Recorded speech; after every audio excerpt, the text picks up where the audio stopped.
To Homa Bay en ni koro oganda e piny Homa Bay County kaachiel kod jotelo mag siasa kwayo ni mondo koro ket wach kwe nyime e kindeni mar siasa.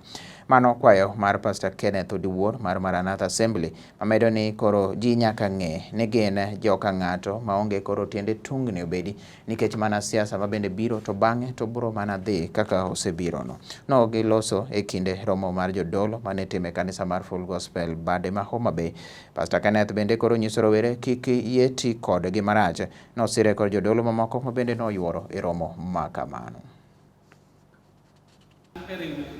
National Council of Churches of Homa Bay County achung' ne joma chuo. Kawuono wariwore kod kanisa wetewa mondo wakel ote mag kwe e kinde makoro Kenya ochomo kama wadhi time elections magwa. Yiero biro odiochieng' achiel kaeto wadong' kaka jo Kenya. Gima daher mar paro ne oganda moloyo to josiasa kod joma tindo en ni wan kod Homa Bay achiel, wan oganda achiel.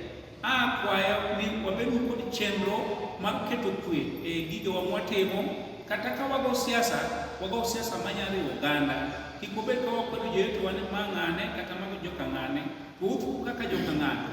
Maduong' moloyo ne wan dwaro ni kwini obedie eka wanyalo dongruok ma chuny ogeno. Kwayo kapok wachopo e party nominations ni mondo mi kik josiasa kaw thuolo matiyo kod joodwa matindo kabiro ketho ngimagi.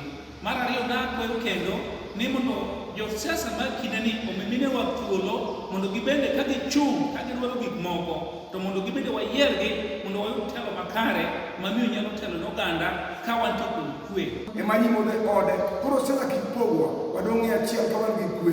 Joma tindo wuoyo kodu kaka jalo matin ni siasa gin lwenje gi kedo ok nokelno ohala. Wadagi kwe kaka ne wadak chon, kik ng'ato wuondi ka mi pesa matin mondo ineg nyawadu to kiny ng'ano dhi telo to wiye wil kodi tiselewo ng'ama chielo. Omiyo kik wabed gi sidi, wabed gi kwe, kwahewore, ka walamo Nyasaye, kwawuotho achiel, kwang'eyo ni bang' siasa ni wadong' jo Kenya, jo piny achiel nikech Nyasaye ohero kwe.